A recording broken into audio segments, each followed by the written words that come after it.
शुक्ला आप लोगों का स्वागत करती हूँ। आज मैं आप लोगों के लिए स्पेशल कंप्यूटर क्लासेस लेके आई हूँ, जिसमें UPSC, MPPSC, SSC, bank, railway जितने भी कॉम्पिटिटिव एग्ज़ाम होते हैं, सभी कॉम्पिटिटिव एग्ज़ाम में कंप्यूटर से रिलेटेड क्वेश्चन ज़रूर आते हैं, चाहे 5 नंबर, 10 नंबर या फिर 20 नंबर के आएँ।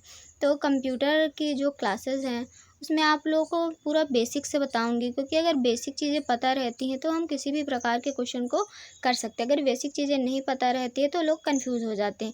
इसलिए बेसिक नॉलेज होना बहुत ज़रूरी होता है। किसी भी चीज़ का बेसिक नॉलेज अगर हो जाता है तो उस प्रॉब्लम को हम सॉल्व कर सकते हैं। ठीक है, देखिए कंप्यूटर का यूज़ आज हर क्षेत्र में हो रहा है, हमारे डेली लाइफ में भी हो रहा है। कंप्यूटर का जो क्षेत्र है वो व्यापक होने पे हो रहा है, मतलब दुनिया में हर जगह कंप्यूटर का यूज हो रहा है। हम अपनी हमारी डेली लाइफ का एक पार्ट बन गया है कंप्यूटर का। जैसे एजुकेशन के क्षेत्र में वैज्ञानिक इसका यूज करते हैं, तो मतलब आप कह सकते हैं कि विभिन्न क्षेत्रों में कंप्यूटर का यूज हो रहा है। ठीक है, चलिए शुरू करते हैं स्पेशल कंप्यूटर क्लास। देखिए आप लोगों को बताना चाहती हूँ पीजीडीसीए, डीसीए और बीसीए भी इसकी क्लासेस ले सकती है, क्योंकि मैं जो भी चीज़ें बताऊँगी पूरा बेसिक से बताऊँगी, कंप्यूटर की पूरा स्टार्टिंग से बताऊँगी और पूरा बेसिक चीज़ें बताऊँगी जो हर परीक्षा के लिए ज़रूरी होगा। ठीक है, चलिए शुरू करते हैं। कंप्यूटर, सबसे पहले जान लीजिए कंप्यूटर क्या है, कंप्यूटर कैसे आया, उसका विकास कैसे हुआ। ठीक है, चलिए शुरू करते हैं। देखिए कंप्यूटर शब्द की उत्पत्ति अंग्रेजी के कंप्यूट से हुई है। कंप्यूट का मतलब क्या होता है? गणना करना। मतलब किस प्रकार की गणना करना? मैथमेटिकल कैलकुलेशन करना। ठीक है, देखिए कंप्यूटर का जब आविष्कार हुआ तो उसके पहले एक कैलकुलेटर मशीन का आविष्कार हुआ था। कंप्यूटर की सोच बाद में आई है। देखिए ये कंप्यूटर का इतिहास लगभग 300 वर्ष पुराना है। ठीक है, देखिए कंप्यूटर के पहले एक कैलकुलेटर मशीन की खोज की गई थी जिसका नाम था एबेकस। ठीक है, एबेकस की खोज चीन में की गई थी, चीन साइंटिस्ट द्वारा की गई थी। एबेकस देखिए एक प्रकार का फ्रेम होता है, ये एक प्रकार का आपका रेक्टेंगल टाइप का फ्रेम होता था। उसमें एक ये देखिए इस प्रकार से लाइनिंग होती थी और उसमें छोटी छोटी बीट्स होती थी। ठीक है, और इन्हीं के द्वारा कैलकुलेशन किया जाता था। और देखिए एबेकस के द्वारा क्या किया जाता था, केवल प्लस और माइनस किया जा सकता था। इसमें कोई भी अदर से, जैसे अगर हमको डिवाइड करना है, मल्टीप्लिकेशन करना है, तो इस प्रकार के कैलकुलेशन उसमें नहीं किए जा सकते थे। तो हमारा जो पहला मैकेनिकल कैलकुलेटर था वो एबेकस था। ठीक है, एबेकस के बाद कई और वैज्ञानिक आए, जैसे ब्लेस पास्कल आए, उन्होंने भी एक मैकेनिकल कैलकुलेटर का आविष्कार किया। इसके बाद जो सबसे मेन है, जिन्हें हम चार्ल्स बेबेज कहते हैं और इन्हें कंप्यूटर का जनक भी कहा जाता है। ठीक है, इन्होंने 1822 में मैकेनिकल कंप्यूटर का आविष्कार किया था। ठीक है, इसका नाम इन्होंने डिफरेंशियल इंजन दिया था। इसको डिफरेंशियल इंजन या फिर एनालिटिकल इंजन के रूप में से जाना जाता था। इसलिए इन्हें कंप्यूटर का पिता भी माना जाता है। ठीक है, देखिए जो हमारी कैलकुलेटर मशीन थी उसके बाद किसकी आवश्यकता हुई, क्योंकि कैलकुलेटर मशीन के द्वारा जो भी छोटी बड़ी गणनाएं होती थी उनको किया जाने लगा था। लेकिन इसके बाद धीरे धीरे और आवश्यकता महसूस हुई कि कंप्यूटर जो कैलकुलेटर मशीन है उसके द्वारा और बड़ी गणनाएं कर सकते हैं। इसलिए जो चार्ल्स बेबेज थे उन्होंने पहला मैकेनिकल कंप्यूटर का आविष्कार किया था और उसका नाम क्या दिया था? एनालिटिकल इंजन दिया था। और एनालिटिकल इंजन ही कंप्यूटर का मेन आधार है, इसी के द्वारा कंप्यूटर की फिर खोज की गई। ठीक है, देखिए कंप्यूटर के कई जनरेशन हैं, ये मैं आप लोगों को पिछले वीडियो में बता चुकी हूँ। ठीक है, आप लोग देख लीजिएगा। कंप्यूटर का आविष्कार उसमें पूरी अच्छे तरह से बताई हूँ, किस प्रकार आविष्कार स्टेप बाय पूरा स्टेप बताई हूँ, और कंप्यूटर के पूरे जनरेशन बताई हूँ कि पहला कंप्यूटर कब आया था, कब पहला कंप्यूटर की खोज किसने की थी। ठीक है, इसमें आप लोग को केवल थोड़ा सा शॉर्ट टर्म में बताया हूँ कि कंप्यूटर का जनक चार्ल्स बेबेज को कहा जाता है। ठीक है, फिर इसके बाद अब देखिए कंप्यूटर होती है जिसके द्वारा गणना हम कर सकते हैं। ठीक है, अब देखिए कंप्यूटर एक ऐसा इलेक्ट्रॉनिक डिवाइस होता है जो यूजर द्वारा इनपुट किए गए डेटा में प्रोसेस करके इंफॉर्मेशन को रिजल्ट के रूप में प्रोवाइड करता है। ठीक है, देखिए कंप्यूटर का एक इलेक्ट्रॉनिक डिवाइस है जो यूजर द्वारा, यूजर कौन है, जो कंप्यूटर को ऑपरेट करेगा या चलाएगा, उसी को क्या कहते हैं, यूजर कहते हैं। ठीक है, यूजर द्वारा इनपुट किए गए डेटा, इनपुट मतलब हम कंप्यूटर को क्या करते हैं, एक इंस्ट्रक्शन देते हैं, इंस्ट्रक्शन या फिर कमांड कह सकते हैं, या फिर उसको हिंदी में निर्देश कहते हैं। ठीक है, तो यूजर द्वारा इनपुट किए गए डेटा। ठीक है, अब देखिए यूजर द्वारा डाटा को इनपुट कैसे किया जाता है। जैसे मान लीजिए ये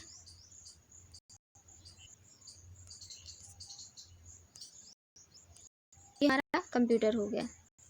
ठीक है, अब इसमें हम डाटा को इनपुट कैसे करेंगे। डाटा इनपुट करने के लिए कई इनपुट डिवाइसेस होती हैं, जैसे कीबोर्ड, माउस, जॉयस्टिक, कई प्रकार के डिवाइसेस होते हैं जिसके द्वारा हम कंप्यूटर में डायरेक्ट डाटा को क्या करते हैं, इनपुट कर सकते हैं। ठीक है, और इनपुट करने के बाद कंप्यूटर उसको क्या करता है, एक मेमोरी में स्टोर करता है। देखिए इसकी एक प्रोसेस होती है, कंप्यूटर किस प्रकार से काम करता है।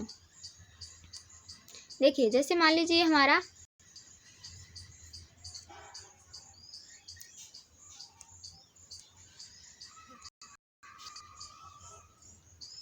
ये हमारा पूरा कंप्यूटर हो गया। ठीक है, अब देखिए इसके द्वारा, इसमें हम क्या करते हैं,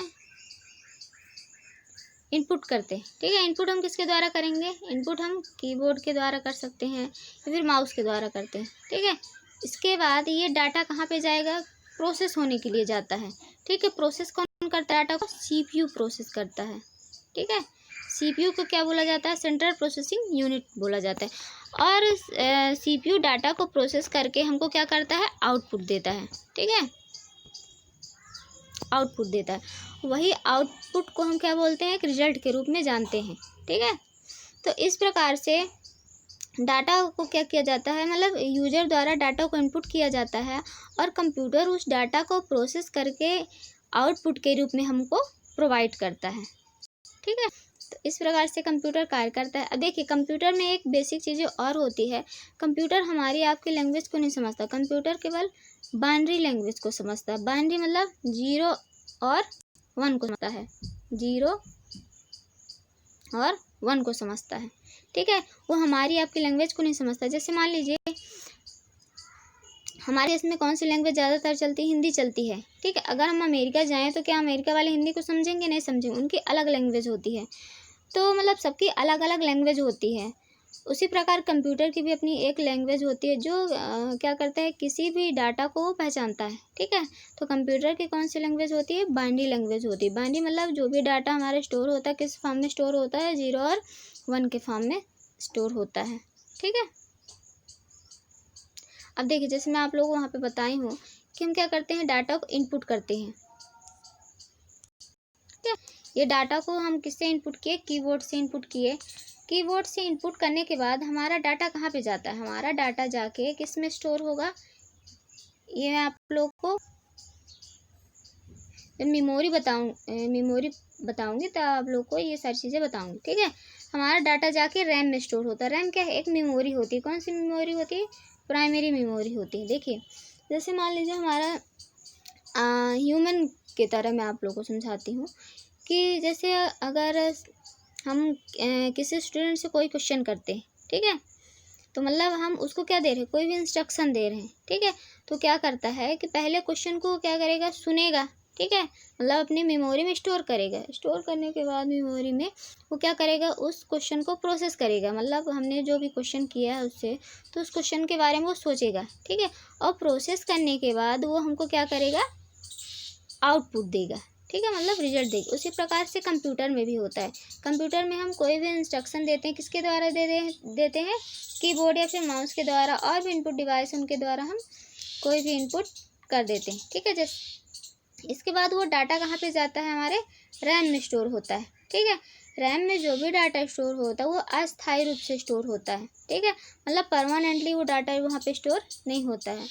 और फिर प्रोसेस के बाद, ठीक है, वो डाटा कहाँ पे जाता है, फिर प्रोसेस के लिए जाता है। सीपीयू क्या करता है, जितने भी डाटा होते हैं तो वो डाटा को एक साथ प्रोसेस नहीं करता, 1 बाई 1 स्टोर करता है। ठीक है, अब देखिए सीपीयू के भी 2 पार्ट होते हैं। कौन कौन से पार्ट होते हैं, अभी मैं आप लोगों को इसमें शॉर्टली बता रही हूँ। जब मैं आप लोगों को रैम रोम पढ़ाऊँगी तब आपको मेमोरी के बारे में पूरी डीपली नॉलेज दूंगी। ठीक है। सीपीयू के भी 2 पार्ट होते हैं, एक होता है एएलयू होता है, एक सीयू होता है। ठीक है, एएलयू, दूसरा क्या होता है, सीयू होता है। ठीक है। एएलयू का मतलब क्या होता है, अरिथमेटिकल लॉजिकल यूनिट, और सीयू का मतलब क्या होता है, कंट्रोल यूनिट होता है। ठीक है। तो क्या होता है कि हमने कोई भी डाटा इनपुट किया और वो डाटा किस में स्टोर हो जाता है, अस्थायी रूप से रैम में स्टोर हो जाता है। रैम में स्टोर होने के बाद जब सीपीयू प्रोसेस करता है तो डाटा को एक एक करके वो प्रोसेस करता है। ठीक है। और वो डाटा कहाँ पे स्टोर होता है, देखिए एएलयू का मतलब अरिथमेटिकल लॉजिकल यूनिट, मतलब जो भी अरिथमेटिकल कैलकुलेशन होते हैं तो वो यहाँ पे सीपीयू उसको प्रोसेस करता है। अब देखिए सीयू का मतलब क्या होता है, कंट्रोल यूनिट होता है। कंट्रोल यूनिट मतलब जो भी डाटा आवश्यक होते हैं तो वही डाटा प्रोसेस होने के लिए सीपीयू के पास जाते हैं। अगर वो डाटा आवश्यक नहीं होते हैं तो वो डाटा प्रोसेस होने के लिए नहीं जाते हैं। ठीक है। तो सीपीयू क्या करता है, डाटा को कंट्रोल करता है, मतलब एक एक करके जो रैम से डाटा आते हैं सबसे पहले किस में आते हैं, आपके कंट्रोल यूनिट में आते हैं, और कंट्रोल यूनिट के बाद फिर वो किसके पास भेजता है, डाटा प्रोसेस के लिए एएलयू के पास भेजता है। और फिर ये पूरी प्रोसेस होने के बाद डाटा हमारा कहाँ पे स्टोर हो जाता है, फिर से जाके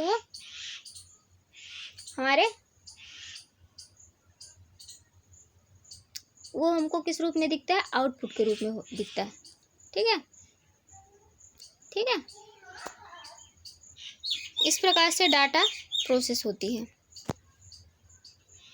अब देखिए कंप्यूटर क्या होता है, कंप्यूटर का फुल फॉर्म सबसे पहले ज़रूरी होता है कि कंप्यूटर में जैसे सी का मतलब क्या होता है, कॉमन होता है, सी का मतलब कॉमन, ओ का मतलब ऑपरेटेड, एम मतलब मशीन। ठीक है। पी का मतलब क्या होता है, पर्टिकुलरली, यू का मतलब क्या होता है, यूज्ड फॉर, टी का मतलब टेक्निकल, फिर ई का मतलब क्या होता है, एजुकेशन, एंड आर का मतलब क्या होता है, रिसर्च होता है। तो इस प्रकार से कंप्यूटर का ये फुल फॉर्म होता है। ठीक है।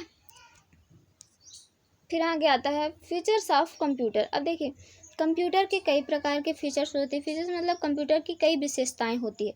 कैसे विशेषताएं होती हैं, जैसे कंप्यूटर ह्यूमन के द्वारा ही बनाया जाता है। ठीक है। वो कंप्यूटर किस प्रकार होता है, आर्टिफिशियल होता है। ठीक है। और कंप्यूटर किस पे बेस्ड होता है, आर्टिफिशियल इंटेलिजेंस। कंप्यूटर में जो भी बुद्धि बनाई जाती है वो किस प्रकार की होती है, आर्टिफिशियल होती है। ठीक है, कृत्रिम बुद्धि होती है। तो कंप्यूटर की कई प्रकार की विशेषताएं होती हैं। जैसे पहला होता है ऑटोमेशन। ठीक है। कंप्यूटर को अगर हम कोई भी इनपुट दे देते हैं, इनपुट देने के बाद वो स्वतः ही उस डाटा को प्रोसेस करता है, और प्रोसेस करने के बाद हमको आउटपुट देता है। ठीक है। उसमें हमको अलग से कुछ भी करने की आवश्यकता नहीं होती। वो डाटा को ऑटोमेशन मतलब ऑटोमेटिक डाटा को प्रोसेस करता रहता है। ठीक है। लेकिन उसको किसकी आवश्यकता है, इंस्ट्रक्शन की आवश्यकता होती है। अगर इंस्ट्रक्शन यूजर द्वारा नहीं दिया जाता है तो डाटा को प्रोसेस नहीं कर सकता है। ठीक है। क्योंकि कंप्यूटर के पास अपने से कुछ भी सोचने समझने की क्षमता नहीं होती। वो केवल किस पे काम करता है, इंस्ट्रक्शन पे काम करता है, कमांड पे काम करता है। ठीक है। तो क्या करते हैं हम, कोई भी डाटा इनपुट करते हैं, और इनपुट करने के बाद कंप्यूटर उस डाटा को प्रोसेस करके हमको आउटपुट देता है। ठीक है। फिर आता है स्पीड। ठीक है। देखिए कंप्यूटर की स्पीड बहुत अधिक होती है। अगर हम कैलकुलेशन करते हैं तो कैलकुलेशन करने में हमको बहुत ज़्यादा टाइम लगता है। ठीक है। अगर मान लीजिए कोई कैलकुलेशन बहुत बड़ी अगर कैलकुलेशन करना है तो हमको 1 मिनट 2 मिनट 3 मिनट लग सकते हैं, लेकिन कंप्यूटर को नैनो सेकंड से भी कम टाइम लगते हैं। ठीक है। अब फिर आता है एक्यूरेसी। देखिए कंप्यूटर में जो भी अगर कोई भी डाटा को हमको प्रोसेस करना है तो उसकी एक्यूरेसी होती है। ये नहीं रहता कि अगर हम कोई भी डाटा को अगर कोई भी कैलकुलेशन कर रहे हैं तो अगर हम अपने से करते हैं तो उसमें हो सकता है कोई ना कोई एरर आ सकती हैं, लेकिन अगर कंप्यूटर के द्वारा उसी डाटा को कैलकुलेट किया जाए तो कोई भी एरर आने की संभावना रहती है, मतलब एक्यूरेसी रहती है। जो भी डाटा रहता है वो पूरा एक्यूरेट रहता है, शुद्ध रहता है। ठीक है। फिर हाई स्टोरेज कैपेसिटी। देखिए कंप्यूटर में स्टोरेज क्षमता बहुत ज़्यादा होती है। जैसे मान लीजिए अगर हम किसी चीज़ को याद करते हैं तो कुछ दिन तक याद रहती है और फिर भूल जाती है, हमारे मस्तिष्क से वो चीज़ें निकल जाती है। लेकिन कंप्यूटर में वो लाइफ टाइम तक, जब तक उसको हम वहाँ से पूरा डिस्ट्रॉय नहीं कर देते, तब तक वो डाटा को स्टोर करके रखता है, बहुत सारे डाटा को एक साथ स्टोर करके रखता है। ठीक है। फिर आता है हमारा रिलायबिलिटी। रिलायबिलिटी का मतलब क्या होता है? विश्वसनीयता। ठीक है, कंप्यूटर में जो भी डाटा प्रोसेस किया जाता है वो पूरे विश्वसनीय होते हैं। ठीक है, उनमें एरर की संभावना नहीं रहती है। ठीक है, पावर ऑफ मेमोरेंस। अब देखिए कंप्यूटर के में कोई भी चीज़ याद करने की बहुत ज़्यादा पावर होती है। जैसे हम कोई चीज़ भूल जाते हैं लेकिन कंप्यूटर उस चीज़ को नहीं भूल सकता। ठीक है,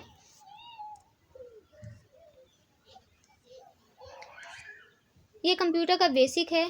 और चीज़ें मैं आप लोगों को नेक्स्ट वीडियो में बताऊंगी। ठीक है, नेक्स्ट वीडियो में मैं आप लोगों को मेमोरी बताऊंगी, या कंप्यूटर के और ज़्यादा और भी फीचर्स बताऊंगी। सबसे ज़्यादा ज़रूरी होती है मेमोरी। मेमोरी से आपके कॉम्पिटिटिव एग्जाम में क्वेश्चन आते हैं, जनरेशन से क्वेश्चन आते हैं, कंप्यूटर जनरेशन से क्वेश्चन आते हैं, और आपके हार्डवेयर सॉफ्टवेयर से क्वेश्चन आते हैं।